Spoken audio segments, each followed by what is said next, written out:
Kita berdoa sekali lagi sebelum kita masuk dalam acara firman.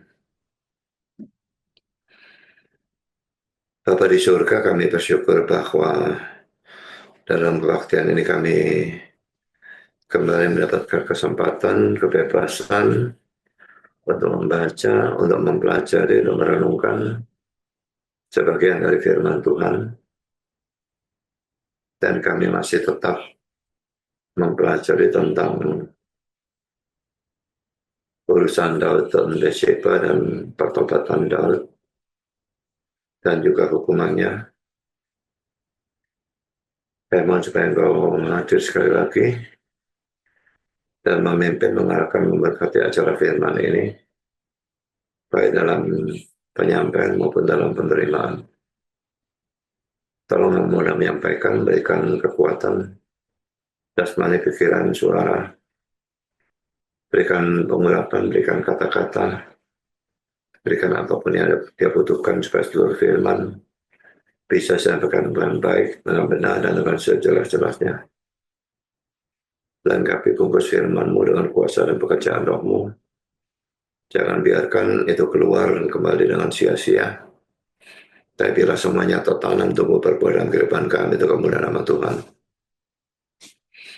Tolong kami semua dalam mendengar, berikan kami hati yang terbuka, kesegaran, konsentrasi yang baik dari awal sampai akhir dan terang cukupnya, dan buat kami mengerti. Dan setelah kami mengerti, berikan kami ketundukan. Jangan biarkan kami hanya menjadi pendengar dan pengerti firman, tapi juga pelaku penanggap firman, bahkan kalau boleh pemberita firman. Kami juga berdoa untuk segala macam serangan setan dalam sepanjang acara firman. Lagi-lagi kuatkan kami supaya apapun yang mereka lakukan, acara firman tetap berjalan dengan baik dan kami semua dibangun oleh jalan Tuhan dipermuliakan. Terima kasih Bapa, dalam nama Yesus kami berdoa. Amin.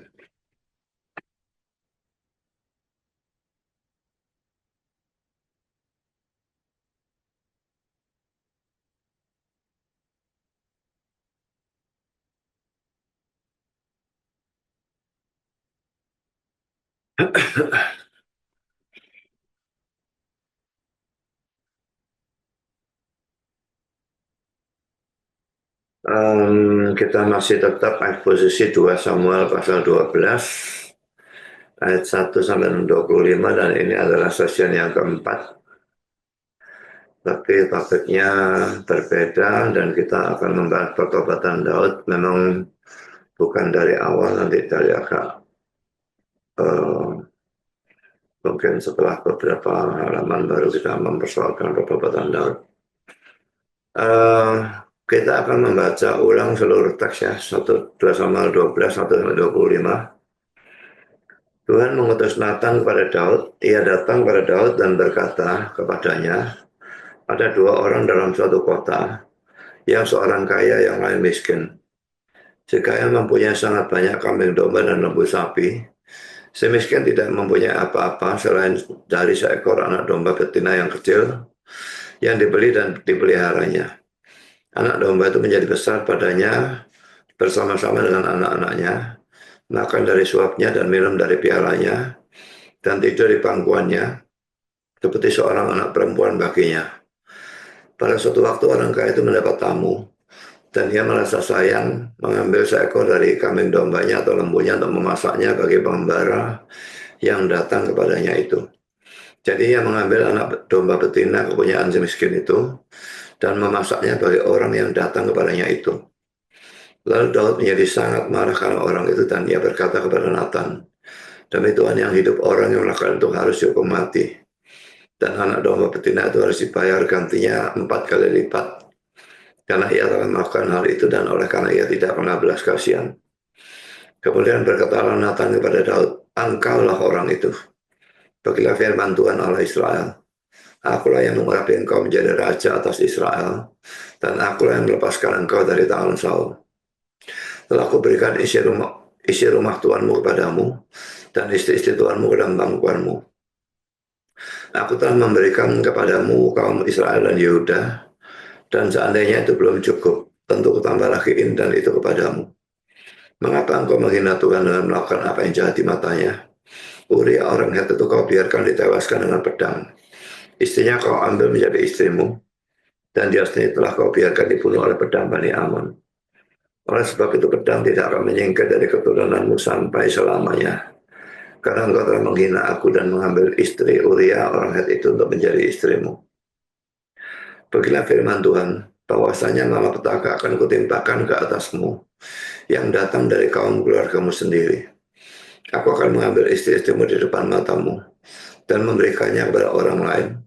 Orang itu akan tidur dengan istri-istrimu di siang hari, sebab engkau telah melakukannya secara tersembunyi. Tetapi aku akan melakukan hal itu di depan seluruh Israel secara terang-terangan. Lalu berkatalah Daud kepada Nathan, aku sudah berdosa pada Tuhan. Dan Nathan berkata kepada Daud, Tuhan telah menjauhkan dosamu itu, engkau tidak akan mati. Walaupun demikian, engkau dengan perbuatan ini telah sangat menista Tuhan. Pastilah anak yang lahir bagimu itu akan mati. Kemudian pergilah Nathan ke rumahnya, dan Tuhan menulai anak yang dilahirkan bekas istri Uria bagi Daud, sehingga sakit. Lalu Daud memohon kepada Allah karena anak itu, ia berpuasa dengan tekun, dan apabila ia masuk ke dalam, semalam-malaman itu ia berbaring di tanah. Maka datanglah kepadanya para tua-tua yang di rumahnya untuk meminta ia bangun dari lantai. Tetapi ia tidak mau. Juga ia tidak makan bersama-sama dengan mereka. Pada hari yang ketujuh matilah anak itu. Dan pegawai-pegawai Daud takut memberitahukan kepadanya bahwa anak itu sudah mati. Sebab mereka berkata ketika anak itu masih hidup, kita telah berbicara kepadanya, tetapi ia tidak menghiraukan perkataan kita. Bagaimana kita dapat mengatakan kepadanya anak itu sudah mati? Jangan-jangan ia menyalahkan diri. Ketika Daud melihat bahwa pegawai-pegawainya berbisik-bisik, mengertilah ia bahwa anak itu sudah mati. Lalu Daud bertanya kepada pegawai-pegawainya, sudah matikah anak itu? Jawab mereka sudah. Lalu Daud bangun dari lantai, ia mandi dan berurap, dan bertukar pakaian. Ia masuk dalam rumah Tuhan dan sujud menyembah. Sesudah itu pulanglah ia ke rumahnya, dan atas permintaannya dihidangkan kepadanya roti, lalu ia makan. Berkatalah pegawai-pegawainya kepadanya, apakah artinya hal yang kau berbuat ini? Oleh karena anak yang masih hidup itu engkau berpuasa dan menangis. Tapi sudah anak itu mati engkau bangun dan makan. Jawabnya, selagi anak itu hidup aku berpuasa dan menangis karena pikirku, siapa tahu Tuhan mengasihani aku sehingga anak itu tetap hidup. Tapi sekarang ia sudah mati, mengapa aku harus berpuasa? Dapatkah aku mengembalikannya lagi? Aku yang akan pergi kepadanya, tapi ia tidak akan kembali kepadaku. Kemudian Daud menghibur hati Batsheba istrinya, yang mengambil perempuan itu dan tidur dengan dia. Dan perempuan itu melahirkan seorang anak laki-laki. Lalu Daud memberi nama Salomo pada anak itu. Tuhan mengasihi anak ini, dan dengan perantara Nabi Nathan ia menyuruh menamakan anak itu Yedijah oleh karena Tuhan. Kita melanjutkan bagian yang lalu ya. Kita sudah menyelesaikan ayat yang ke-8 yang termasuk ayat yang sukar karena seakan-akan Tuhan menyetujui poligami. Dan kita lanjutkan poin kelima ini, kita akan membahas kata-kata Nabi Nathan dalam ayat 9 dan ayat 10 yang lebih menekankan dosa Daud lagi. Ayat 9 dan ayat 10 saya baca ulang ya. Mengapa engkau menghina Tuhan dengan melakukan apa yang jahat di matanya? Uria orang Het itu kau biarkan ditewaskan dengan pedang. Istrinya kau ambil menjadi istrimu, dan dia sendiri telah kau biarkan dibunuh oleh pedang Bani Ammon. Oleh sebab itu pedang tidak akan menyingkir dari keturunanmu sampai selamanya, karena engkau telah menghina aku, dan telah mengambil istri Uria orang Het itu untuk menjadi istrimu. Ada beberapa hal yang perlu dibahas tentang ayat 9 ini ya. Ini poin A ya. Pertama, dalam ayat 9 ini ada yang kurang di dalam terjemahan LAI. Karena LAI hanya mengatakan menghina Tuhan. Sedangkan kalau dalam terjemahan King James, despise the commandment of the Lord. Menghina atau merendahkan hukum Tuhan. Nah, kata hukum itu tidak ada di dalam LAI ya. Lalu RSV dan NASB, despise the word of the Lord. menghina atau merendahkan firman Tuhan. Ya, kalau dalam King James dikatakan hukum Tuhan, di sini dikatakan firman Tuhan. Baik hukum maupun firman tidak ada di dalam LAI. Sekarang NIV, despise the word of the Lord, menghina atau merendahkan firman Tuhan. Ya, jadi semua ada tambahan atau perintah atau hukum atau firman, tetapi itu tidak ada di dalam LAI, dan LAI hanya mengatakan menghina Tuhan. Saya lanjutkan dengan komentar dari Matthew Henry. Inilah asal muasal dari kejahatan dari dosa, yaitu bahwa dosa meremehkan hukum ilahi dan pembuat hukum. Jadi saudara, kalau saudara meremehkan hukum Tuhan, maka saudara itu dikatakan oleh Matthew Henry sebagai asal usul dari segala kejahatan atau dosa, ya. Jadi kalau kita makin menghormati hukum Tuhan, makin kita akan sedikit berbuat dosa. Tapi makin kita meremehkan hukum Tuhan, makin kita banyak berbuat dosa. Dan kalau meremehkan hukum Tuhan berarti meremehkan pembuat hukumnya, yaitu Tuhan sendiri. Jadi tidak ada perbedaan meremehkan firman Tuhan atau meremehkan Tuhannya sendiri. Saya lanjutkan, ya. Seolah-olah kewajibannya lemah, perintahnya sepele, dan ancamannya sama sekali tidak menakutkan. Ya, ada orang-orang yang tidak takut pada neraka, rasanya wah nekat sekali berbuat dosa dan menganggap neraka itu sepele, tidak dijadikan bahan guyonan dan sebagainya. Demikian juga perintah-perintah Tuhan dan ancaman-ancamannya itu dianggap sebagai hal yang sepele. Padahal saudara, kalau Tuhan mengancam itu tidak ada ancaman yang cuma abang-abang lambe, ya. Jadi dia mengancam secara serius, dan kalau orangnya tidak bertobat karena ancamannya, hukumannya yang luar biasa hebatnya itu pasti akan dijatuhkan, hanya tinggal tunggu waktu lambat atau cepatnya. Sekarang saya lanjutkan, meskipun tidak ada orang yang pernah menulis lebih terhormat tentang hukum Allah daripada Daud, namun dalam hal ini dia secara adil dituduh meremehkannya. Jadi dia banyak menulis firman Tuhan, kan, ya. Dalam kitab Mazmur itu banyak yang ditulis oleh Daud. Sekarang saya lanjutkan dengan kata-kata Matthew Henry lagi. Pembunuhan Uria disebutkan 2 kali. Engkau telah membunuh Uria dengan pedang, meskipun bukan dengan pedangmu, namun yang sama kejinya, dengan penamu. Ya, kan dia tulis surat untuk Yoab, suruh taruh Uria di medan pertempuran yang paling sengit, sedang bertempur, yang lain ditarik mundur, ya sudah jelas dia mati. Jadi membunuh dengan pedang atau membunuh dengan pena itu sama kejinya, ya. Dengan memerintahkan untuk ditempatkan di barisan depan pertempuran, mereka yang merencanakan kejahatan dan memerintahkannya sama bersalahnya dengan mereka yang melaksanakannya. Hal ini diulangi dengan penekanan. Engkau telah membunuhnya dengan pedang orang-orang Amon, musuh-musuh Israel dan yang tidak bersunat itu. Musuh-musuh Allah dan Israel yang tidak bersunat itu. Maksudnya yang tidak bersunat bukan Israelnya, tapi orang Amonnya, ya. Sekarang saya bahas poin yang kedua, ayat 9b. Uria orang Het itu kau biarkan ditewaskan dengan pedang.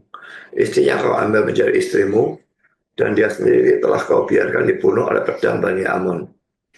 Terjemahan kitab suci Indonesia laki-laki di sini, ini yang saya beri warna hijau ini sangat kurang kuat, ya. Kalau dikatakan salah juga tidak, tetapi sangat kurang kuat karena menggunakan bentuk pasif. Kau biarkan ditewaskan, kau biarkan dibunuh. Bandingkan dengan terjemahan kitab suci bahasa Inggris di bawah ini, dalam terjemahan King James, thou hast killed Uriah the Hittite with a sword, and hast taken his wife to be thy wife, and hast slain him with the sword of the children of Ammon. Engkau telah membunuh Uriah orang Het dengan pedang, dan telah mengambil istrinya menjadi istrimu, serta telah membunuhnya dengan pedang Bani Amon. Saudara melihat di sini menggunakan bentuk aktif ya. Engkau telah membunuh Uria, telah membunuhnya bagian terakhir. Lalu NIV juga, you struck down Uriah the Hittite with a sword and took his wife to be your own. You killed him with the sword of the Ammonites. Engkau telah membunuh Uriah orang Het dengan pedang dan telah mengambil istrinya menjadi istrimu. Engkau telah membunuhnya dengan pedang Bani Amon. Jadi saudara, ini menunjukkan bahwa pembunuhan yang direncanakan seperti itu dengan menggunakan orang lain di hadapan Tuhan merupakan pembunuhan aktif. Sekarang kita masuk dalam poin yang ketiga. Carl Endelitz mengatakan harap, yang berarti membunuh dalam bahasa Inggris to murder, lebih kuat dari hikah. Dan kenyataan bahwa tindakan tersebut dilakukan dengan pedang orang Amon, musuh umat Tuhan, menambah kejahatannya.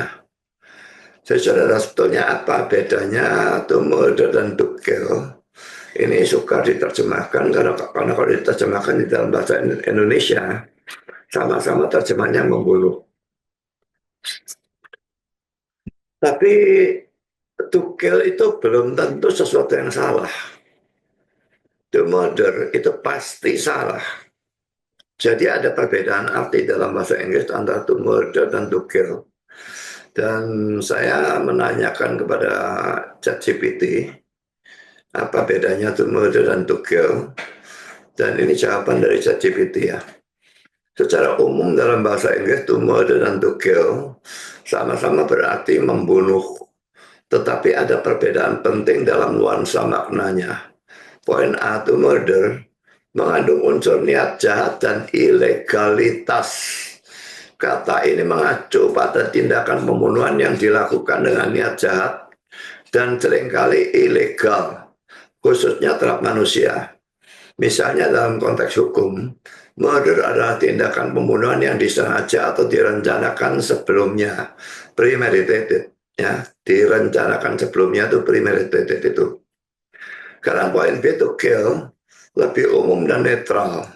To kill berarti mengakhiri hidup seseorang atau sesuatu, tetapi tidak selalu mengandung unsur niat jahat atau ilegalitas.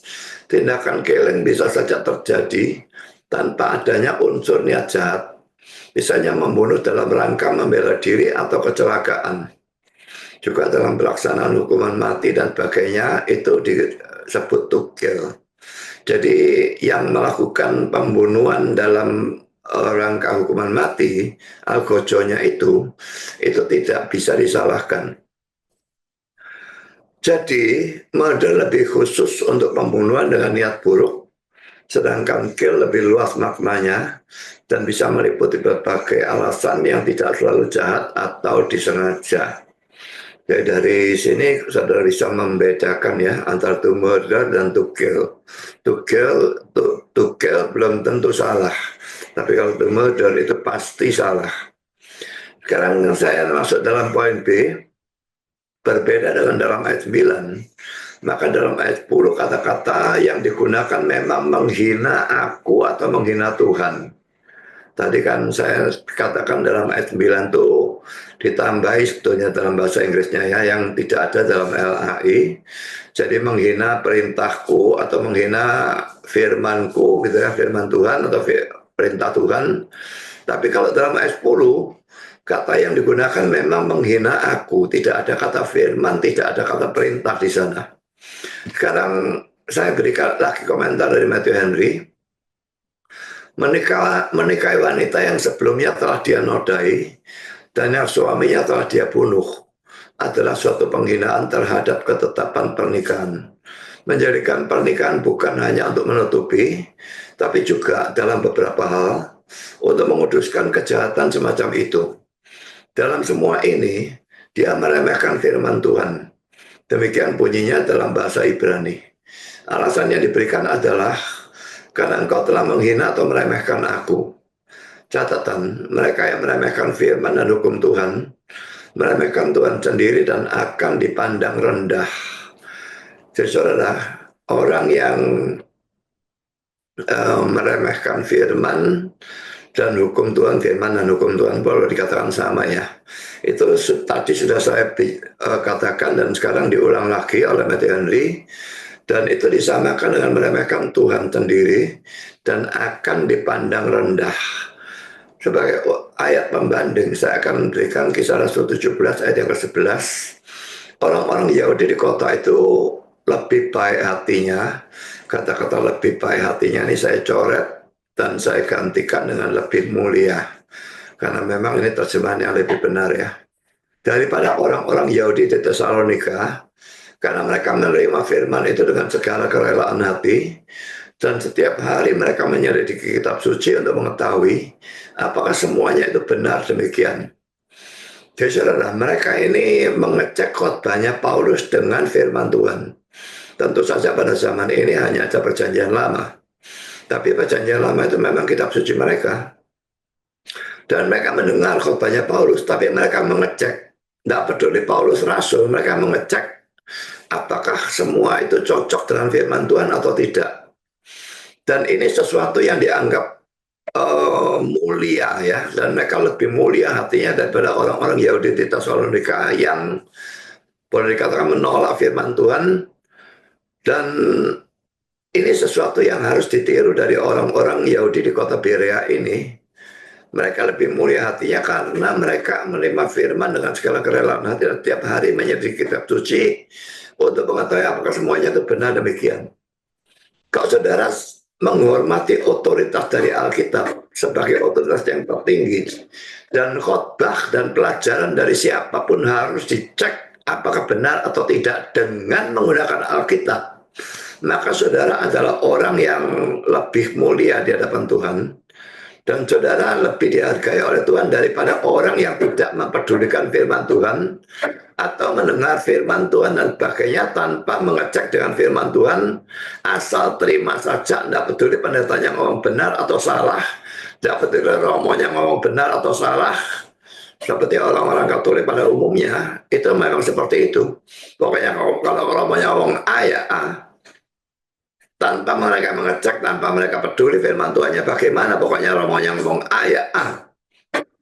Saya tidak pernah mengajarkan seperti itu, saudara ya. Jadi dalam ajaran reform dan orang yang mengajari orang yang benar, maka pendetanya harus mengatakan bahwa tidak peduli khotbah siapapun, termasuk khotbahku, kamu harus cek dengan firman Tuhan apakah itu semua benar demikian atau tidak. Lalu saya berikan ayat pembanding yang kedua dalam Amsal 13 ayat 13. Siapa meremehkan firman, ia akan menanggung akibatnya. Tetapi siapa taat kepada perintah akan menerima balasan. Jadi hati-hati ya, meremehkan firman itu kontraknya taat kepada perintah ya. Nah, yang meremehkan firman akan menanggung akibatnya. Tapi siapa taat berperintah akan menerima balasan. Tentu saja balasan dalam hal ini balasan yang positif ya, karena orang yang taat pada perintah. Lalu kita lihat lagi di dalam Amsal 1 ayat 22 dan 31. Berapa lama lagi orang yang tidak berpengalaman, kamu masih cinta kepada keadaanmu itu, pencemooh masih gemar kepada cemooh, dan orang bebal benci kepada pengetahuan. Berpalinglah kamu pada teguranku. Sesungguhnya aku tidak mencurahkan isi hatiku kepadamu dan memberitahukan perkataanku kepadamu. Oleh karena kamu menolak ketika aku memanggil, dan tidak ada orang yang menghiraukan ketika aku mengulurkan tanganku. Bahkan kamu mengabaikan nasihatku dan tidak mau menerima teguranku, maka aku juga akan menertawakan celah kamu.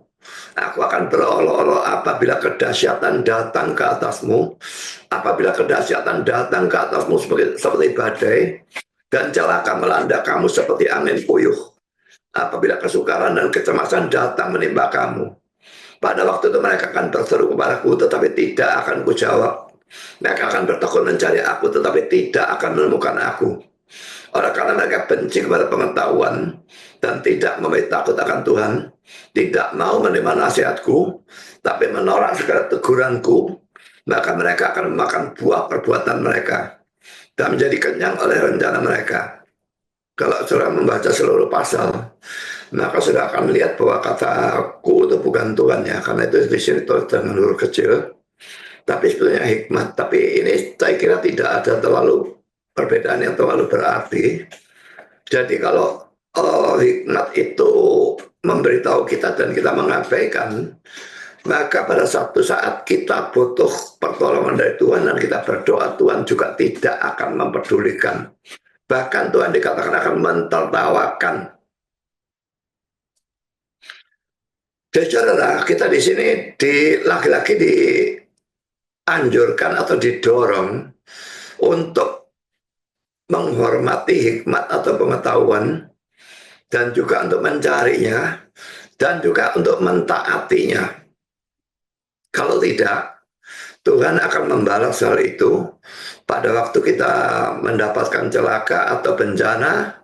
Kita berdoa, kita berseru, dia bukan saja tidak akan menjawab, tapi dia akan mentertawakan celaka kita. Sekarang kita lanjutkan dengan poin yang kelima, dan kita sekarang masuk dalam topik yang kita bahas ya. Pertobatan Daud ini ada di dalam ayat 13a. Saya bacakan ayat 13a. Lalu berkatalah Daud kepada Nathan, aku sudah berdosa kepada Tuhan. Saudara, kita bandingkan sikap Daud pada waktu ditegur oleh Nabi Nathan ini. Karena ada banyak raja, karena kedudukan yang tinggi, pada waktu ditegur dosanya oleh seorang nabi atau siapapun, mereka justru menjadi marah. Saya berikan banyak contoh ya. Pertama, poin A, Raja Yerobeam di dalam 1 Raja-Raja 13 ayat 1 dengan ayat 6. Sedang Yerobeam berdiri di atas mezbah itu sambil membakar korban. Maka atas perintah Tuhan datanglah seorang abdi Allah dari Yehuda ke Betel. Lalu atas perintah Tuhan berseluruh orang terhadap mezbah itu, katanya, hai mezbah, beginilah firman Tuhan, bahwasanya seorang anak akan lahir pada keluarga Daud. Yosia namanya. Ia akan menyembelih di atasmu imam-imam bukit pengorbanan yang membakar korban di atasmu. Juga tulang-tulang manusia akan dibakar di atasmu. Pada waktu itu juga ia memberitahukan suatu tanda ajaib. Katanya, inilah tanda ajaib bahwa Tuhan telah berfirman bahwasanya mezbah itu akan pecah sehingga tercurah abu yang di atasnya. Demi Raja Yerobeam mendengar perkataan abdi Allah yang diserukannya terhadap mezbah di Betel itu, ia mengulurkan tangannya dari atas mezbah dan berkata, tangkaplah dia. Tetapi tangan yang diulurkannya terhadap orang itu menjadi kejang sehingga tidak dapat ditariknya kembali. Mezbah itu pun pecahlah sehingga abu yang di atasnya tercurah sesuai dengan tanda ajaib yang diberitahukan abdi Allah itu atas perintah Tuhan. Lalu berbicara raja dan berkata kepada abdi Allah itu, mohonkanlah belas kasihan Tuhan Allahmu dan berdoalah untukku supaya tanganku dapat kembali. Dan abdi Allah itu memohonkan belas kasihan Tuhan, maka tangan raja itu dapat kembali dan menjadi seperti semula. Jadi di sini ada nubuat ya sebetulnya ya. Ada anak lahir dari keluarga Daud. Anak ini dalam arti keturunan, karena Yosia dan Daud ini jaraknya jauh ya. Nah, saya ingin tahu sebetulnya Yosia dan Yerobeam ini jaraknya berapa tahun ya. Bapak, saya akan cek itu ya.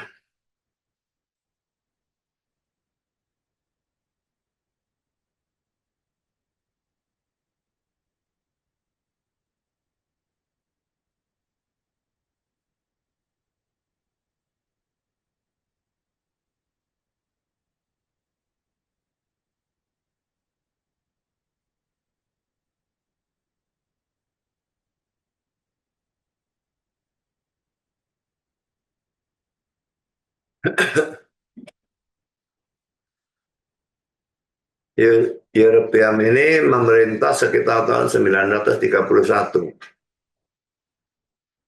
Daud itu kan sekitar 1000 tahun sebelum Masehi ya. Jadi setelah Daud ada Salomo, atau setelah kematian Salomo yang sekitar tahun 931 ini sangat masuk akal ya. Saat kerajaan saya terpecah menjadi dua, sedangkan Raja Yosia, salah satu raja terakhir kerajaan Yehuda, memerintah tahun 640 sampai 609 sebelum Masehi. Jadi ada perbedaan sekitar 300 tahun ya.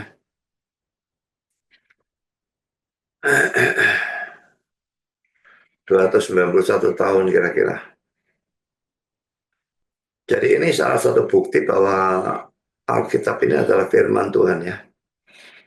Dari mana Nabi ini bisa tahu bahwa seorang anak akan lahir pada keluarga Daud, Yosia namanya, akan menyembelih dan sebagainya 300 tahun sebelum hal itu terjadi.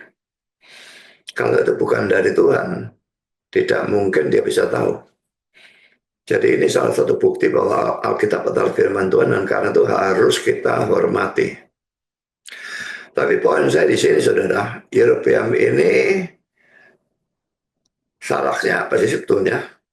Dia bukan imam, saudara ya. Yang boleh membakar korban dan sebagainya itu kan imam. Dia bukan imam dan dia bukan dari suku Lewi, tapi dia membakar korban. Dan itu kesalahan dia. Tapi pada waktu dia tegur, dia menjadi marah. Tapi Tuhan menghukum dia sehingga tangan yang menunjuk itu tidak bisa ditarik kembali, tangannya begini terus. Sehingga akhirnya dia minta abdi Allah itu mendoakan dan baru tangannya bisa ditarik kembali. Jadi salah satu contoh raja yang marah pada waktu ditegur dosanya. Jadi saudara, ini sesuatu yang perlu diperhatikan. Saya tidak peduli saudara ada orang kaya. Saya tidak peduli saudara ada orang yang terkenal. Saya tidak peduli saudara orang yang punya kedudukan tinggi.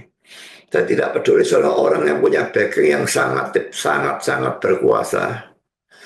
Tapi kalau saudara ditegur oleh seorang hamba Tuhan yang sejati, dan saudara memang salah, jangan main-main dengan teguran seorang hamba Tuhan. Mungkin tidak akan terjadi seperti yang sekarang ini, yang tadi baru kita baca, tetapi jelas itu dianggap dosa oleh Tuhan dan lambat atau cepat Tuhan akan menghukum dengan caranya sendiri. Sekarang saya lanjutkan raja kedua yang juga marah. Ada Raja Ahab. Di dalam 1 Raja-Raja 18 ayat 17, saya bacakan pasal 17 ayat 1 lebih dulu ya. Lalu berkatalah Elia orang Tisbe dari Tisbe Gilead kepada Ahab, demi Tuhan yang hidup Allah Israel yang kulayani, sesungguhnya tidak akan ada embun dan hujan pada tahun-tahun ini, kecuali kalau kukatakan. Karena kita baca ayat ini, 1 Raja 18 ayat 17, segera sesudah Ahab melihat Elia, ia berkata kepadanya, engkaukah itu yang mencelakakan Israel? Sekalipun itu bentuk pertanyaan, tapi ini jelas sesuatu teguran atau sesuatu kata-kata yang bersifat permusuhan ya. Cuma Elia itu seorang nabi yang sangat berani. Kalau saudara baca terusannya, bukan aku yang mencelakakan, kamu yang mencelakakan dengan nabi-nabi palsumu dan berhala-berhalamu dan sebagainya. Sekarang contoh yang ketiga adalah Raja Asa. Di dalam 2 Tawarin 16 ayat 7 dan 10. Pada waktu itu datanglah Hanani pelihat itu kepada Asa Raja Yehuda, katanya kepadanya, karena engkau bersandar kepada Raja Aram dan tidak bersandar kepada Tuhan Allahmu. Oleh karena itu terluputlah tentara Raja Aram dari tanganmu. Bukankah tentara orang Ethiopia dan Libya besar jumlahnya, kereta dan orang berkudanya sangat banyak? Namun Tuhan telah menyerahkan mereka ke dalam tanganmu, karena engkau bersandar kepadanya. Karena mata Tuhan menjelajah seluruh bumi untuk melimpahkan kekuatannya kepada mereka yang bersungguh hati terhadap dia. Dalam hal ini engkau telah berlaku bodoh. Oleh sebab itu mulai sekarang ini, engkau akan mengalami peperangan. Maka sakit hatilah Asa karena perkataan pelihat itu, sehingga ia memasukkannya ke dalam penjara. Sebab memang ia sangat marah ketab dia karena perkara itu. Pada waktu itu Asa menganiaya juga beberapa orang dari rakyat. Tidak tahu alasannya dia menganiaya rakyat ini apa. Tapi yang jelas di sini kita melihat pada waktu ditegur, dia itu menjadi marah. Lalu sekarang contoh yang keempat, Raja Usia di dalam 2 Tawarikh 26 ayat 16 sampai 21. Setelah ia menjadi kuat, ia menjadi tinggi hati sehingga ia melakukan hal yang merusak. Ia berubah setia pada Tuhan Allahnya dan memasuki bait Allah untuk membakar ukupan di sana, di atas mezbah pembakaran ukupan. Laki-laki sama seperti Yerobeam, dia bukan imam, bukan orang Lewi, dia tidak berhak melakukan hal itu. Tetapi Imam Azaria mengikutinya dari belakang bersama-sama 80 imam Tuhan, orang-orang yang tegas. Mereka berdiri di depan Raja Uzia dan berkata kepadanya, "Hai Uzia, engkau tidak berhak membakar ukupan kepada Tuhan. Hanyalah imam-imam keturunan Harun yang telah dikuduskan, yang berhak membakar ukupan. Keluarlah dari tempat kudus ini, karena engkau telah berubah setia. Engkau tidak akan memperoleh kehormatan dari Tuhan Allah karena hal ini." Tapi Uzia dengan pokor ukupan di tangannya untuk dibakar menjadi marah. Sementara amarahnya meluap dari para imam, timbullah penyakit kusta pada dahinya di hadapan para imam di rumah Tuhan dekat mezbah pembakaran ukupan. Imam kepala Azaria dan semua imam lain yang memandang kepadanya dan sesungguhnya ia sakit kusta pada dahinya. Cepat-cepat mereka mengusirnya dari sana dan ia sendiri tergesa-gesa keluar karena Tuhan telah menimpakan tulah kepadanya. Raja Uzia sakit kusta sampai kepada hari matinya, dan sebagai orang yang sakit kusta ia tinggal dalam sebuah rumah pengasingan karena ia dikucilkan dari rumah Tuhan. Dan Yotam anaknya mengepalai istana raja dan menjalankan pemerintahan atas rakyat negeri itu. Jadi saya sudah memberikan 4 contoh ya, raja yang ditegur dan menjadi marah. Dan saya akhiri itu dengan kata-kata ini dalam Amsal 12 ayat 1. Dan ini bukan hanya berlaku untuk raja, tetapi berlaku untuk semua. Tetapi memang khususnya berlaku untuk orang yang berkedudukan tinggi, karena mereka yang biasanya adalah orang yang sombong, yang tidak mau ditegur, dan kalau ditegur menjadi marah. Siapa mencintai didikan, mencintai pengetahuan, tetapi siapa membenci teguran adalah dungu. Jadi teguran, saudara membenci orang yang menegur atau membenci teguran itu, saudara dikatakan dungu.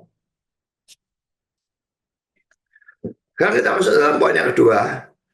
Pada waktu Daud ditegur dosanya, dia dengan rendah hati mengakui dosa-dosanya dan dia bertobat. Saya bacakan ayat 13 ayat sekali lagi.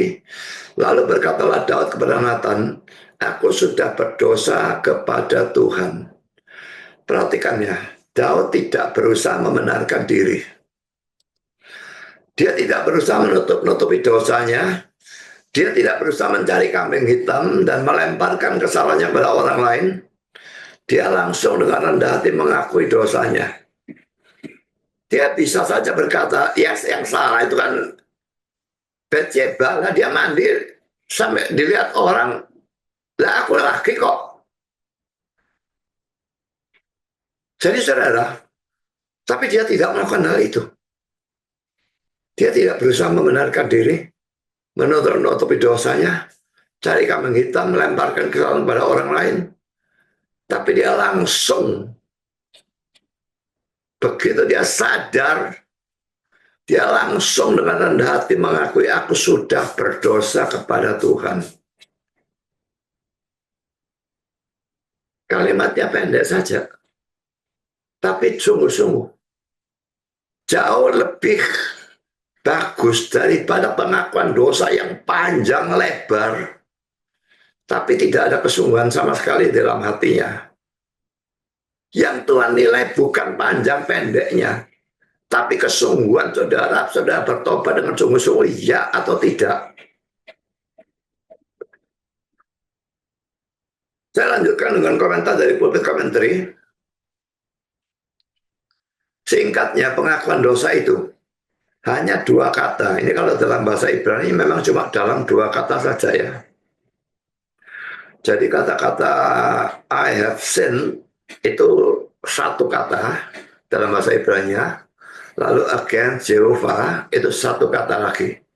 Jadi dalam bahasa Ibrani cuma 2 kata. Tapi dalam bahasa kita menjadi 5 kata ya. Aku telah berdosa terhadap Yehova. Dalam bahasa Inggris juga menjadi 5 kata. Tidak ada pengakuan di Alkitab yang begitu tanpa syarat. Tidak ada ungkapan pertobatan yang begitu singkat. Tetapi juga tidak ada yang begitu sepenuhnya benar. Kata-kata dari Tisselhoff. Saul mengakui dosanya dengan lebih panjang lebar, tetapi kurang efektif. Allah tidak peduli pada rangkaian kata, tetapi pada ketulusan hati. Dikutip dari kata-kata seorang bernama Hall. Karena kata-kata Matthew Henry, pengakuan dosa Daud yang penuh penyesalan di sini. Ia tidak mengatakan sepatah kata pun untuk membela diri atau meremehkan dosanya, tetapi dengan jujur mengakuinya, aku telah berdosa terhadap Tuhan. 2 Samuel 12 ayat 13. Adalah mungkin bahwa Daud mengatakan lebih banyak hal dengan maksud ini, tetapi ini sudah cukup untuk menunjukkan bahwa dia benar-benar direndahkan oleh apa yang dikatakan Nabi Nathan dan tunduk pada teguran itu. Ia mengakui kesalahannya, aku telah berdosa, dan memperbesar dosanya. Itu dilakukan terhadap Tuhan. Daud terus menekankan hal ini dalam Mazmur yang ditulisnya untuk kesempatan ini. Dalam Mazmur 51 ayat 6, ia berkata, terhadap engkau saja aku telah berdosa. Sudah kalau di sini Mazmur ini dalam bahasa Inggrisnya Psalm 51 ayat 1 ya. Dan ini pasti salah cetak. Seharusnya Psalm 51 ayat 4 dan dalam terjemahan LAI itu ada dalam ayat 6. Kan terus di situ terus Mazmur 51 ayat 6 ayat dalam LAI dalam bahasa Inggris bisa dalam kitab Mazmur khususnya juga dalam kitab Ayub dalam beberapa bagian bisa beda satu ayat bisa beda dua ayat penomorannya. Saya baca Mazmur 51 ayat 6 terhadap engkau sajalah aku telah berdosa dan melakukan apa yang kau anggap jahat, supaya ternyata engkau adil dalam putusanmu, bersih dalam penghukumanmu. Karena kata-kata dari Jameson, Fawcett, dan Brown, kata-kata yang mengerikan ini menembus hatinya, membangkitkan hati nuraninya dan membuatnya berlutut. Ketulusan dan kedalaman penyesalan dan kesedihannya terbukti dari Mazmur-Mazmur yang dia ciptakan. Mazmur 32, Mazmur 51, dan Mazmur 103. Kita akan bacakan Mazmur-Mazmur ini ya. Mazmur 32 ayat 11. Dari Daud nyanyian pengajaran, berbagailah orang yang diampuni pelanggarannya, yang dosanya ditutupi. Berbagailah manusia yang kesalahannya tidak diperhitungkan Tuhan dan yang tidak berjiwa penipu. Selama aku berdiam diri, belum mengaku dosa ya, tulang-tulangku menjadi lesu karena aku mengeluh sepanjang hari. Sebab siang malam tanganmu menekan aku dengan berat, sumsumku menjadi kering seperti oleh teriknya musim panas. Selah. Dosaku kuberitahukan kepadamu dan kesalahanku tidaklah kusembunyikan. Aku berkata, aku akan mengaku pada Tuhan pelanggaran-pelanggaranku dan engkau mengampuni kesalahan karena dosaku. Selah. Sebab itu hendaklah tiap orang saling berdoa kepadamu selagi engkau dapat ditemuinya. Sesungguhnya pada waktu banjir besar terjadi itu tidak akan melandanya. Engkaulah persembunyian bagiku, dan kesesakan engkau menjaga aku. Engkau mengelilingi aku sehingga luput dan bersorak. Selah. Sehingga aku luput dan bersorak. Selah.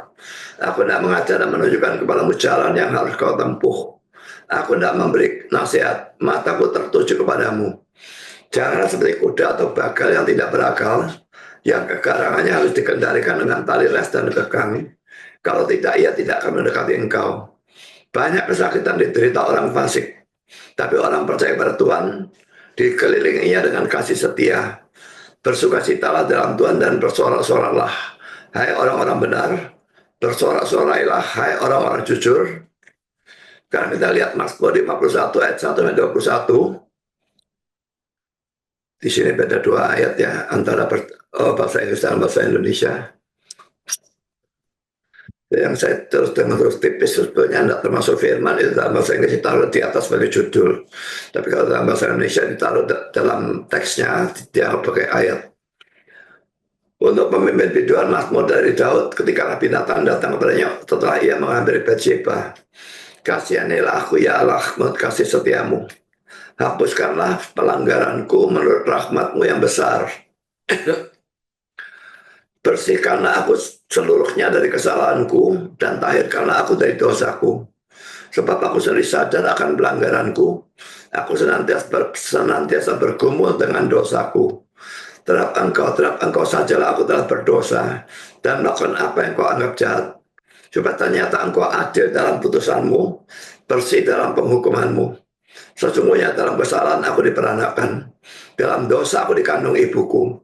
Sesungguhnya engkau berkenan akan kebenaran dalam batin, dan dengan diam-diam engkau memberitahukan hikmat kepadaku.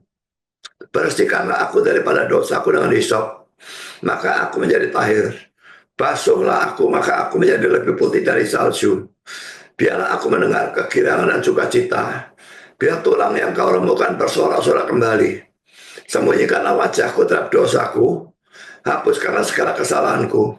Jadikanlah hatiku tahir ya Allah, dan perbarulah batinku dengan roh yang teguh.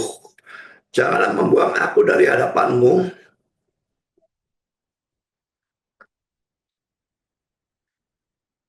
dan janganlah mengambil rohmu yang kudus daripadaku. Ingat dari perjanjian lama, roh memang bisa diambil kalau Tuhan mau. Bangkitkanlah kembali kepadaku kegirangan karena selamat yang daripadamu, dan lengkapi aku dengan roh yang rela. Maka aku akan mengajarkan jalanmu pada orang-orang yang melakukan pelanggaran, sebab orang-orang berdosa berbalik padamu. Lepaskanlah aku dari hutang darah ya Allah, Allah keselamatanku, maka lidahku akan bersorak-sorai memberitakan keadilanmu. Ya Tuhan, bukalah bibirku supaya mulutku memberitakan puji-pujian kepadamu. Sebab engkau tidak berkenan kepada korban sembelian. Sekiranya aku persembahkan korban bakaran, engkau tidak menyukainya. Korban sembelian pada Allah ialah jiwa yang hancur. Hati yang patah dan lemot tidak akan kau pandang hina ya Allah. Lakukanlah kebaikan pada Sion, menurut kerelaan hatimu. Bangunkanlah tembok-tembok Yerusalem, maka engkau akan berkenan kepada korban yang benar, korban bakaran dan korban yang terbakar seluruhnya. Maka orang akan mengorbankan lembu jantan di atas mezbahmu. Sekarang Mazmur yang ketiga dalam Mazmur 103-122 dari Daud. Pujilah Tuhan hai jiwaku, pujilah namanya yang kudus. Hai segala batinku, pujilah Tuhan hai jiwaku, dan janganlah lupakan segala kebaikannya. Dia yang mengampuni segala kesalahanmu, yang menyembuhkan segala penyakitmu. Dia menebus hidupmu dari lubang kubur, yang memahkotai engkau dengan kasih setia dan rahmat. Dia yang memuaskan hasratmu dengan kebaikan, sehingga masa mudamu menjadi baru seperti pada burung raja wali. Tuhan menjalankan keadilan dan hukum bagi segala orang yang diperas. Ia telah memperkenalkan jalan-jalannya kepada Musa, perbuatan-perbuatan kepada orang Israel. Kok bisa ada garis dari mana ya?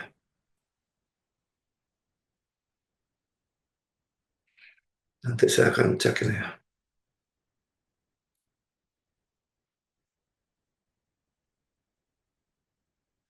Dan juga 8, Tuhan adalah penyayang dan mengasihi, panjang sabar dan berlimpah kasih setia. Tidak selalu ia menuntut, dan tidak untuk selama-lamanya ia menendam. Tidak dilakukannya kepada kita setimpal dengan dosa kita, dan tidak dibalasnya kepada kita setimpal dengan kesalahan kita. Perhatikan ayat 10 itu ya. Ayat 10 itu tidak menunjukkan bahwa Allah itu tidak adil ya. Dia membalas dosa itu setimpal dengan setimpal dengan dosa kita. Tetapi mengapa di sini dikatakan tidak dilakukannya kepada kita setimpal dengan dosa kita, dan tidak dibalasnya kepada kita setimpal dengan kesalahan kita? Karena adanya penebusan Kristus. Kita yang berdosa tidak dibalas setimpal dengan dosa kita, karena dosa kita hukumannya ditanggung oleh Kristus. Sehingga sekalipun kita itu berdosa dan seharusnya kita dihukum, tetapi kita dibebaskan dari hukuman. Jadi ini bukannya tidak adil, karena memang dosanya dihukum, cuma dipikul oleh penebus kita, yaitu Kristus. Saya lanjutkan ayat 11, tetapi setinggi langit di atas bumi demikian besarnya kasih setianya atas orang-orang yang takut akan Dia. Sejauh timur dari barat, demikian dijauhkannya daripada kitab pelanggaran kita.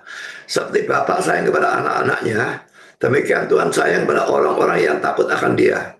Sebab Dia sendiri tahu apa kita. Dia ingat bahwa kita ini debu. Adapun manusia hari-harinya seperti rumput. Seperti bunga di padang, demikian ia berbunga. Apabila angin melintasinya, maka tidak ada lagi ia, dan tempatnya tidak mengenalnya lagi. Tapi kasih setia Tuhan dari selama-lamanya sampai selama-lamanya atas orang-orang yang takut akan Dia, dan keadilannya bagi anak cucu, bagi orang-orang yang berpegang pada perjanjiannya, dan yang ingat untuk melakukan titahnya. Tuhan sudah menegakkan tahtanya di sorga, dan kerajaannya berkuasa atas segala sesuatu. Pujilah Tuhan, hai malaikat-malaikatnya, hai pahlawan-pahlawan perkasa yang melaksanakan firman-Nya dengan mendengarkan suara firman-Nya. Pujilah Tuhan, hai segala tentaranya, hai pejabat-pejabatnya yang melakukan kehendak-Nya. Pujilah Tuhan, hai segala buatannya, di segala tempat kekuasaannya. Pujilah Tuhan, hai jiwaku. Saudara, jadi kita melihat sedikitnya ada 3 mazmur yang dibuat oleh Daud karena kejatuhannya dalam dosa, perzinahan dengan Bathsheba dan pembunuhan terhadap Uria. Jadi dari dosa Daud ini muncul kebaikan, yaitu timbulnya mazmur-mazmur ini yang pasti sudah menjadi berkat dalam sepanjang zaman, mulai zamannya Daud sampai zaman sekarang dan seterusnya.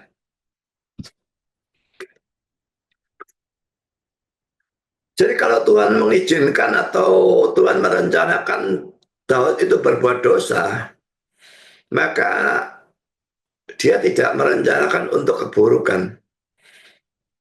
Khususnya bagi orang-orang pilihannya tentu saja ya. Kalau untuk orang-orang yang non pilihan, dia tidak bekerja untuk kebaikan mereka.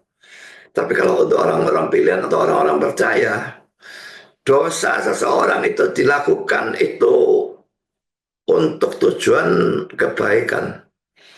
Dan dalam hal ini, tujuan kebaikannya nanti adalah timbulnya mazmur-mazmur ini. Nanti kita akan melihat atau belakangan kita akan melihat timbulnya lagi kebaikan-kebaikan yang lain dari dosa Daud ini. Jadi jelas bahwa dosa Daud itu direncanakan oleh Tuhan. Baik perzinahannya dengan Bathsheba maupun pembunuhannya terhadap Uria itu direncanakan. Tapi direncanakan untuk memunculkan suatu kebaikan. Di sini ada suatu kebaikan, nanti akan ada kebaikan yang lebih hebat lagi. Saya lanjutkan dengan kata-kata Calvin. Sekarang, dalam hal ini, saya katakan kita harus menyadari bahwa meskipun Allah untuk sementara waktu meninggalkan orang-orang pilihannya, bahkan sampai memberikan mereka tanda-tanda dan luka-luka seperti orang-orang yang ditentukan untuk binasa, tetap saja Dia selalu memperhatikan mereka untuk menarik mereka kembali. Ketika Ia telah merendahkan dan mempermalukan mereka serta membuat mereka merasakan kesengsaraan mereka, maka Dia akan menunjukkan belas kasihannya dan mengatasi semua penderitaan mereka. Ya, jadi kalau saudara adalah orang-orang percaya atau orang-orang pilihan, tetap bisa saudara ya, saudara mundur, saudara menderita luar biasa, tetapi saudara, Dia akan menunjukkan belas kasihannya dan mengatasi semua penderitaan mereka. Jadi apapun penderitaan saudara, saudara harus menanggung dengan setia. Setia kepada Tuhan, setia kepada firman-Nya, setia dalam kehidupan saudara, setia dalam iman saudara, setia dalam pelayanan saudara, dan sebagainya. Lambat atau cepat, Dia akan menunjukkan belas kasihannya dan mengatasi semua penderitaan saudara. Saya lanjutkan dengan kata-kata Calvin lagi. Meskipun demikian, kita masih dapat dengan jelas melihat bahwa Daud tidak sepenuhnya terpukul hingga kebas. Hingga kebas enggak merasakan apa-apa gitu ya. Karena ada percikan kecil yang masih tersisa dalam dirinya, meskipun tampaknya hampir terkubur. Sebab ketika ia menyadari kesalahannya, hal itu disertai dengan kesedihan yang mendalam, seperti yang telah kita tunjukkan dari Mazmur 51, yang akan kita lihat lagi. Reaksi itu menunjukkan bahwa Allah masih mempertahankan bagi dirinya, meskipun Daud tampak sebagai binatang liar yang tersesat secara total. Dan memang ya saudara, orang pilihan atau orang percaya itu murtad itu tidak bisa. Banyak orang-orang tolol yang menganggap reform itu sesat karena percaya penetapan segala sesuatu termasuk dosa. Tetapi mereka tidak ada yang berani debat dengan saya. Dan dalam debat dengan saya, kalaupun berani, tidak ada yang pernah bisa mengalahkan di dalam persoalan itu. Karena teologi reform itu memang punya argumentasi yang tidak terbantahkan. Mau debat dengan siapapun, saya tidak akan takut dalam persoalan predestinasi. Allah menentukan dosa, Allah menentukan segala-galanya dan sebagainya. Karena argumentasinya itu luar biasa kuatnya. Kalau saya lanjutkan dengan tafsiran Calvin lagi, seringkali juga terjadi bahwa untuk suatu periode orang-orang pilihan bisa tampak seolah-olah kehilangan roh. Dan seakan-akan roh yang diberikan oleh mereka telah sepenuhnya padam. Karena mereka tampaknya tidak lagi tahu apa itu agama atau merasakan takut akan Allah. Namun dalam sekejap Allah dapat membuat mereka menyadari kesalahan mereka dengan jelas menunjukkan bahwa mereka hanya seolah-olah tertidur dan sama sekali tidak mati. Mati maksudnya mati secara rohani. Kalau kita sekali dihidupkan secara rohani dan kita sudah percaya kepada Kristus, tidak mungkin kita mati rohani lagi. Setengah mati bisa, kelihatan tertidur bisa, hampir mati bisa, tapi mati sungguh-sungguh secara rohani itu tidak mungkin. Jadi keselamatan tidak bisa hilang, itu jelas didukung oleh kata-kata ini. Sekarang saya lanjutkan dengan kata-kata Calvin selanjutnya.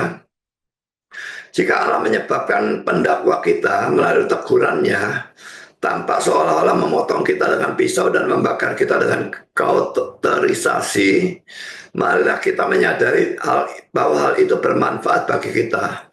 Marilah kita belajar untuk mengambil manfaat darinya dan tidak mengeraskan hati. Sebab kita tidak akan memperoleh apapun dengan berdebat melawan Allah. Seberapa lama pun kita sangat ingin mengelak dengan sombong melawannya, pada akhirnya dia tetap akan mengalahkan kita seperti yang dikatakan oleh pemazmur.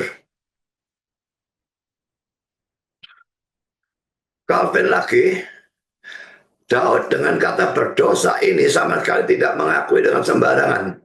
Hati masih berbicara meskipun lidah tidak mengucapkan sepatah kata pun. Keheningan kita berarti banyak ketika kita menerima firman Allah yang dengan jelas menegur kita. Meskipun tidak mengucapkan sepatah kata pun dengan bibir kita, semoga kita selalu memiliki segala sesuatu yang Daud sertakan dalam Mazmur ini.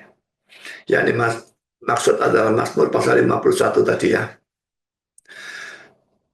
Masih tetap komentar Calvin, inilah alasan mengapa Daud berseru bahwa ia telah berdosa terhadap Allah. Memang hanya terhadap Allah, Mazmur 51 ayat 6. Bukan berarti ia tidak menyinggung manusia, tetapi hal itu untuk menunjukkan bahwa karena ia adalah raja, ia tidak dituduh dan tidak ada yang berteriak melawan dia. Bahkan jika seluruh umat manusia ada di pihaknya, memuji dan membuatnya percaya bahwa itu bukan apa-apa.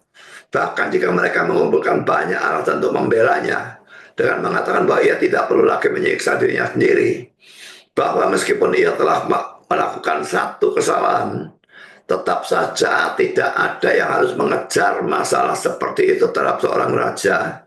Dan bagaimanapun juga martabatnya tentu saja pantas mendapatkan lebih banyak hak istimewa daripada yang lain. Bahkan jika mereka mengatakan semua itu, Daud sama sekali tidak ingin membenarkan dirinya dengan cara semacam itu.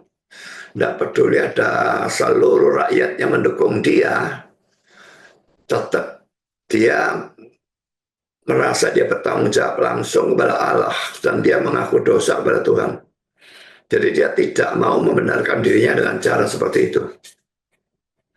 Calvin lagi, Daud merujuk hingga ke rahim ibunya, Mazmur 51 ayat 7, namun bukan seperti seorang munafik.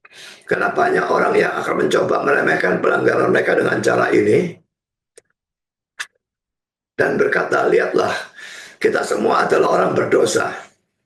Saya sering mengatakan seperti ini. Pada waktu sudah berdosa, sudah ditegur orang, nah ya semua kita berdosa kok. Bagaimana aku bisa tidak berdosa? Yang harus saudara lakukan adalah mengaku dosa dan bukan mencoba membenarkan diri dengan cara seperti ini. Tuhan berbicara dengan cara yang berbeda. Setelah ia melihat betapa parahnya ia jatuh, ia mengingat bahwa sejarah sejak kelahirannya dan dari rahim ibunya, ia tidak pernah berhenti melakukan dosa demi dosa. Dan sejak saat itu ia sudah bersalah. Dengan kata lain, ini adalah kesadaran bahwa ia terkutuk dan bahwa ia akan diputuskan dari segala harapan keselamatan kecuali Tuhan mengaruniakan belas kasihan kepadanya. Masih lagi tentang Calvin, dosaku selalu ada di depanku, Mazmur 51 ayat 5. Dosaku tidak memberiku istirahat. Dengan mengatakan itu, Daud dengan jelas menunjukkan bahwa ia tidak lari dari penghakiman Allah, seperti yang dilakukan oleh orang-orang munafik yang menekan rasa cemas mereka, tidak ingin memelihara kesedihan sebagaimana yang mereka katakan, tapi lebih memilih untuk menikmati hidup. Jadi bukan taktik atau strategi Nathan dalam memberikan cerita tentang orang kaya yang mengambil dombanya orang miskin itu ya, yang menyebabkan Daud bertobat. Tapi pekerjaan Tuhan dalam diri Daud yang menyebabkan Daud bertobat. Nathan tentu saja memang harus melakukan tugasnya, tetapi Tuhan yang mempertobatkan. Kita juga harus melakukan tugas kita dalam menginjil atau mengajar, tapi Tuhan yang mempertobatkan. Ingat kata-kata Paulus dalam 1 Korintus pasal 3, aku menanam, Apolos penyiram, tapi Tuhan yang memberikan pertumbuhan. Memang yang menanam maupun yang menyiram punya jasanya masing-masing, tapi yang sungguh-sungguh paling berjasa adalah Tuhan, dan tanpa itu tidak akan ada gunanya kita menanam, menyiram, atau melakukan apapun. Jadi kalau pelayanan saudara berhasil, penginjilan saudara berhasil, janganlah sombong. Yang menyebabkan berhasil itu Tuhan dan bukan saudara. Bukan kehebatan saudara menginjil, bukan kehebatan saudara berdebat, dan sebagainya. Calvin lagi, firman akan sia-sia bahkan jika kita mendengarnya terus-menerus sampai Tuhan membuat kita benar-benar mendengarnya, yaitu dengan mengubah kekerasan hati kita dan menggantikan batu dengan daging seperti yang digambarkan oleh Nabi Yeskiel dalam Yeskiel 11 ayat 19. Saya tidak bacakan, sudah bisa baca sendiri. Meskipun Allah mengirimkan firman-Nya kepada kita untuk mendorong kita bertobat, semua itu akan sia-sia kecuali Dia berbicara di dalam hati kita melalui roh-Nya. Jadi firman tanpa pekerjaan roh Tuhan itu tidak ada gunanya. Karena pada waktu kita memberitakan firman atau memberitakan Injil, banyaklah berdoa supaya Roh Kudus itu bekerja, karena tanpa itu semua akan sia-sia. Saya lanjutkan dengan komentar dari Carl Enderitz. Kata-kata ini masuk ke dalam hati Daud dan menghilangkan kekerasan yang menekan hatinya. Dia mengakui kepada Nabi, aku telah berdosa terhadap Tuhan. Kata-katanya sangat singkat, seperti halnya pemungut cukai dalam Injil Lukas. Ya Tuhan, ampunilah aku orang berdosa ini, sampai menepuk dadanya gitu ya. Lukas 18:13. Namun ini adalah tanda baik dari roh yang benar-benar hancur. Tidak ada alasan, tidak ada upaya menutupi, tidak ada peringanan terhadap dosa. Tidak ada usaha mencari celah, tidak ada alasan yang dikemukakan. Tidak ada kelemahan manusia yang dijadikan dalih. Dia mengakui kesalahannya secara terbuka, jujur, dan tanpa berdalih.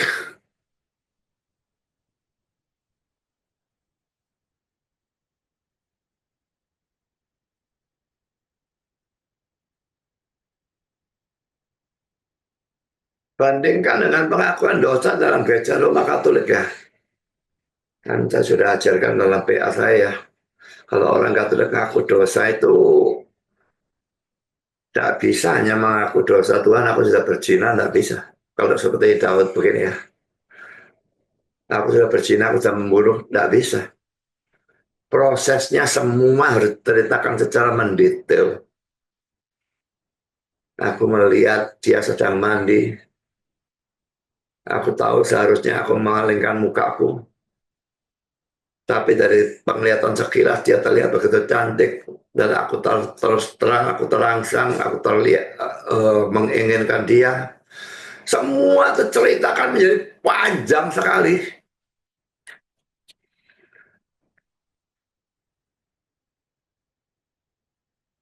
Apakah Daud melakukan itu? Tidak ada. Hanya dua kata dalam bahasa Ibrani-nya. Tapi toh dia diampuni. Jadi omong kosong kalau kita harus menceritakan dosa kita secara mendetail. Karena pada waktu misalnya Daud berkata, Tuhan aku sudah berzina. Tuhan sudah tahu berzina dengan siapa dan bahkan sudah tahu. Tidak usah dikasih tahu lagi. Memangnya Tuhan perlu dikasih informasi.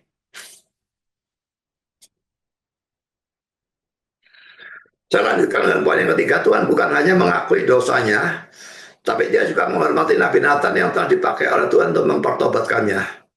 Ini kata-kata dari Matthew Henry. Daud menamai salah satu putranya dari Bathsheba dengan nama Nathan. Ya, dari Bathsheba, sekalipun anak pertama itu mati, tapi dia lalu mempunyai beberapa orang anak ya. Dan salah satunya dinamakan Nathan untuk menghormati Nabi ini. Dan ini ada dalam 1 Tawarikh 3 ayat 5, nanti kita baca. Dan dari putra itulah Kristus, Nabi besar, secara garis keturunan langsung berasal. Lukas 3 ayat 31. Lukas 3:31 itu silsilah Yesus dalam Injil Lukas ya. Dan silsilah Yesus dalam Injil Lukas itu diambil dari versi dari sudut Maria. Kalau yang dalam Matius diambil dari sudut Yusuf.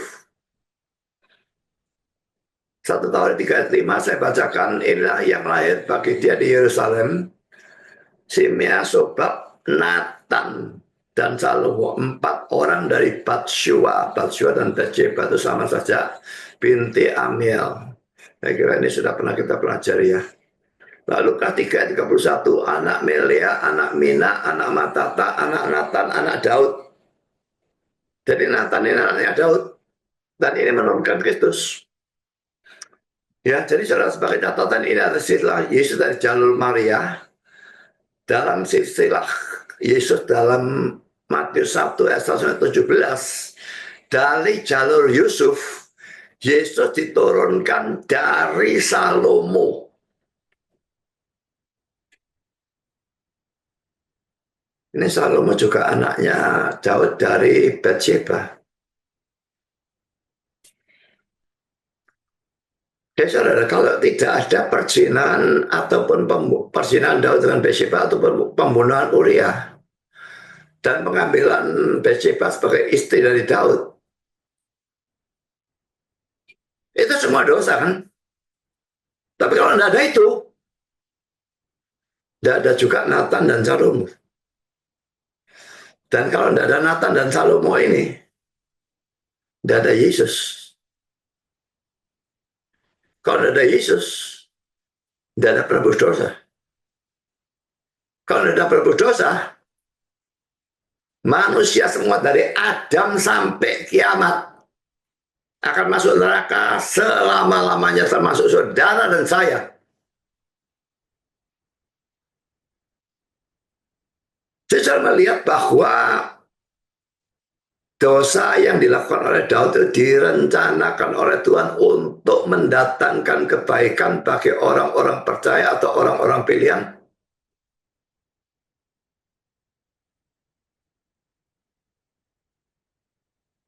Kalau tadi kita sudah melihat bahwa kebaikan itu berupa adanya Amsal, Mazmur-Mazmur, tiga Mazmur itu ya.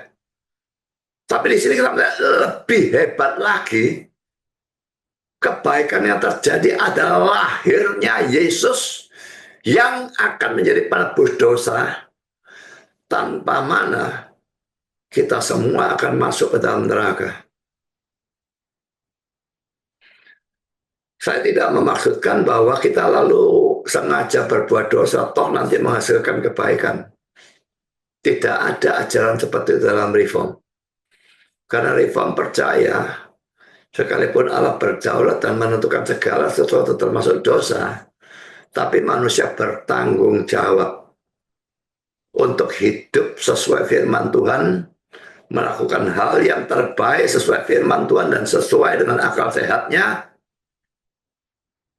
Kalau tidak, dia tetap dianggap bertanggung jawab dan berdosa.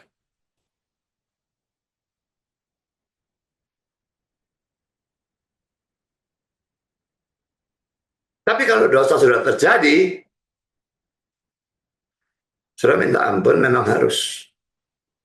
Saya percayalah apapun yang terjadi akan mendatangkan kebaikan untuk saudara.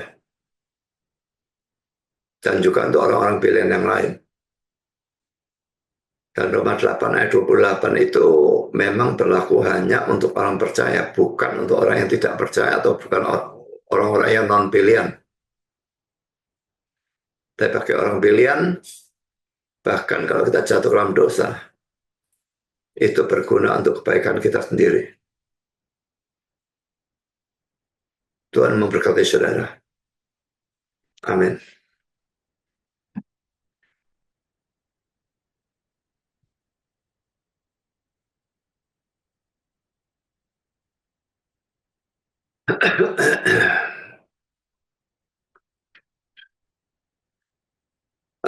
Mari kita berdoa. Bapa di surga, terima kasih bahwa kami sudah boleh belajar bagian firman-Mu lagi. Kami sudah melihat bahwa tindakan Daud itu menghina firman Tuhan maupun Tuhannya sendiri. Tapi kami juga sudah melihat bahwa Daud pada waktu ditegur oleh Nathan tidak berlaku seperti raja-raja yang lain yang marah pada waktu ditegur, tetapi dengan rendah hati dan tanpa mencoba membenarkan diri, tanpa mencari kambing hitam, mengakui dengan rendah hati bahwa dia telah berdosa kepada Tuhan. Kata-kata yang pendek tapi diucapkan dengan hati yang tulus,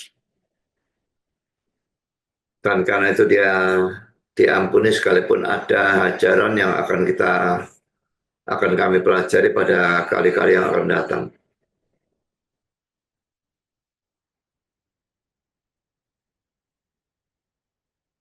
Dan kami juga melihat bahwa dosa Daud telah direncanakan oleh Tuhan dan direncanakan untuk kebaikan kita yang adalah anak-anak-Mu atau orang-orang pilihan-Mu. Karena tanpa terjadinya dosa Daud tidak akan ada 3 Mazmur itu, tapi terutama tidak akan ada Yesus yang akan menjadi penebus kami. Dan kalau tidak ada dia, maka kami semua akan masuk dalam neraka. Bukan karena jasa Daud ataupun Bathsheba atau siapapun yang menjadikan adanya Yesus sebagai penebus dosa, tapi hanya jasa mulah yang mengubah kejahatan Daud atau dosa Daud menjadi kebaikan bagi semua orang di dunia, khususnya orang-orang pilihan dan orang-orang percaya. Terima kasih Bapa, dalam nama Yesus kami berdoa. Amin.